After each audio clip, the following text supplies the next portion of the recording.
सुनबाई, छत्रपती संभाजी महाराजांच्या पत्नी आणि आमच्या स्वारींची प्राणप्रिय येसू.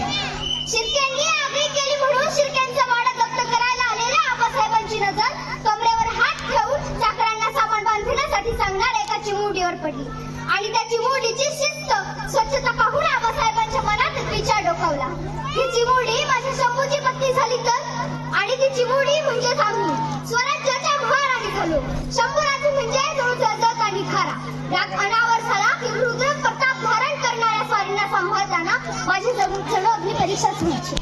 आऊसाहेबांच्या मायेच्या छत्राखाली, आबासाहेबांच्या शिस्ती, राणी वसांच्या गोतावळ्यात आणि आमच्या स्वारींच्या लाडापोडात मला जणू आकाश ठेंगणे झाले होते. पण आज नियतीनं कसला हा डाव मांडलाय, आई भवानीनं कसला हा बेस प्रसंग ओढावलाय काही कळेना. गेली 10 दिवस झाले आमचं कुंकू, आमची स्वारी, आमचं प्राण त्या कळीकाळाच्या औरंगजेबाच्या जबड्यात अडकले.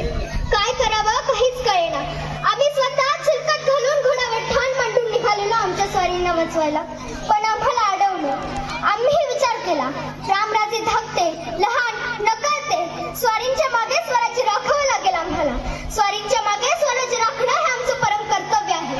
आणि त्यातच आताशी त्या काप्या औरंगाचा खरीदा आलाय. तुम्हारे शोहर को हम छोड़ देंगे, पर उसके बदले सिवा के 350 किले हमें दे दो. स्वराज्य विअंकृत करायला बसलेला मोठा नाग असतो. दुसरं काय मागणार.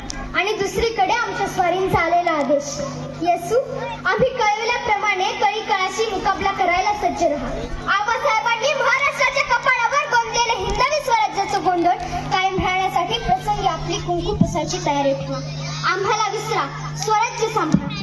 विसरायचं, स्वारींना विसरायचं, कसं शक्य आहे हे? स्वारी, तुमच्याशिवाय सारं माझं चैतन्यच निघून गेलंय. नुसता हडामासाचा देह उरलाय माझा, नुसता हडामासाचा देह उरलाय माझा.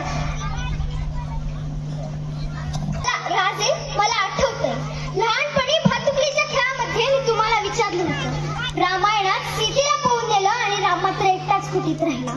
पण जर समजा रामालाच पळून नेलं असतं आणि सीता मात्र एकटीच राहिली असती तर?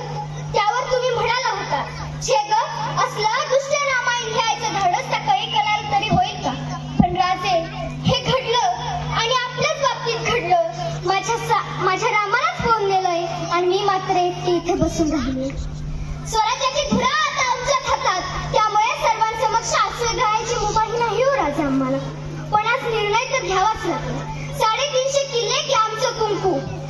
कुंकवाचा मोह ठेवून 350 किल्ले दिले तर हे स्वराज्य, इथली माती, इथला इतिहास आम्हाला माफ करेल का? हे स्वराज्य उभं आहे आबासाहेबांच्या अपार कष्टानं, आऊसाहेबांच्या प्रेरणेनं. ते आम्हाला माफ करतील का?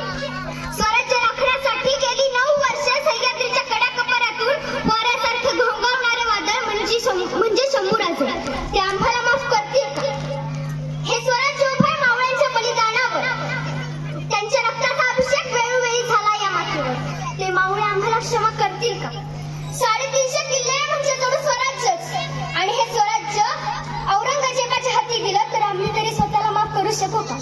स्वतःच्याच हातानं स्वतःचं कुंकू पुसणं निवडतोय राजा आम्हाला. स्वराज्य राखणं हे आमचं आणि आमच्या स्वारींचं एकमात्र ध्येय. त्यासाठी वाटेल तो त्याग आम्ही करणारच. 350 किल्लेच काय, तर एकही किल्ला आमच्या शेवटच्या श्वासापर्यंत शत्रूला मिळणार नाही, कदापि नाही. धन्यवाद.